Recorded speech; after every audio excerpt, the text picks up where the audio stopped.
திருவள்ளூர் மாவட்டம் பொன்னேரியில் உள்ள பேருந்து நிலையத்திலிருந்து குறிப்பிட்ட நேரத்திற்கு பேருந்துகள் இயக்கப்படுவதில்லை என பொதுமக்கள் புகார் தெரிவித்துள்ளனர். இதனால் வேலைக்கு செல்பவர்களும் மாணவ மாணவியரும் பெரும் சிரமத்திற்கு ஆளாவதாக கூறி பலமுறை போராட்டங்கள் நடத்தியுள்ளனர். இப்பிரச்சினைக்கு தீர்வு காண வலியுறுத்தி பழவேற்காடு செல்லும் பொதுமக்கள் அரசு பேருந்துகளை சிறைபிடித்தனர். பணிமனை ஊழியர்கள் பேச்சுவார்த்தை நடத்தியதை அடுத்து போராட்டம் கைவிடப்பட்டது. கோவை மாவட்டம் பொள்ளாச்சி அருகே உள்ள சமத்தூரை சேர்ந்த பாலாமணி, பாக்கியம் என்ற பெண்கள் தோட்டத்தில் ஆடுகளுக்கு தழைகளை பறித்துக் கொண்டிருந்தனர்.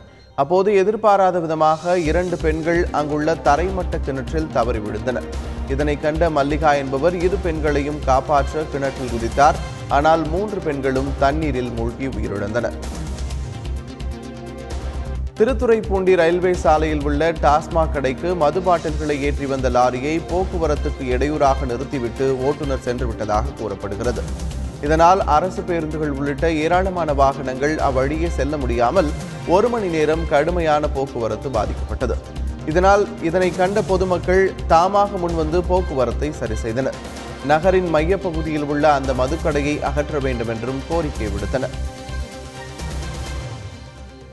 வேலூர் மாவட்டம் அரக்கோணத்தில் சிமெண்ட் தயாரிப்பு நிறுவனத்துக்கு மூலப்பொருட்களை ஏற்றிச் சென்ற மிகப்பெரிய லாரி பள்ளத்தில் கவிழ்ந்து விபத்துக்குள்ளானது. இதனால் பேருந்து நிலையம் அருகே போக்குவரத்து பாதிக்கப்பட்டது. ஜேசிபி இயந்திரம் மூலம் மீட்பு பணிகளை மேற்கொண்டு லாரி அப்புறப்படுத்தப்பட்டது. 3 மணி நேரத்திற்கு பின் அவ்வழியே வாகனங்கள் செல்ல போலீசார் அனுமதித்தனர்.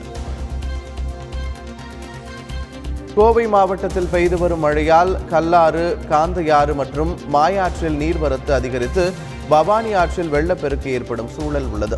இதனால் மேட்டுப்பாளையம் முதல் சிறுமுகை வரை உள்ள பவானி ஆற்றங்கரையோரம் கோவை மாவட்ட ஆட்சியர் ஹரிஹரன் ஆய்வு மேற்கொண்டார். வெள்ள அபாயத்தை சமாளிக்கும் வகையில் உரிய ஏற்பாடுகளை மேற்கொள்ள அதிகாரிகளுக்கு ஆட்சியர் உத்தரவிட்டார்.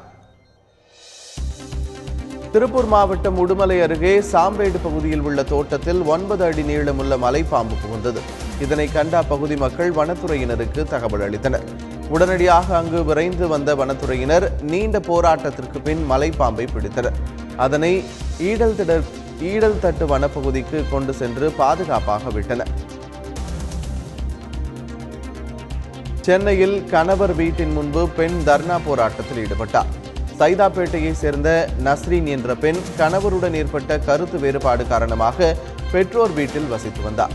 கணவருடன் சேர்த்து வைக்க அப்பெண் மேற்கொண்ட எந்த முயற்சியும் பலன் அளிக்கவில்லை என்று கூறப்படுகிறது. இதனால் மேற்கு தாம்பரத்தில் உள்ள கணவர் ஹபீப் அகமது வீட்டின் முன்பு நஸ்ரீன் தொடர்ந்து தர்ணாவில் ஈடுபட்டார்.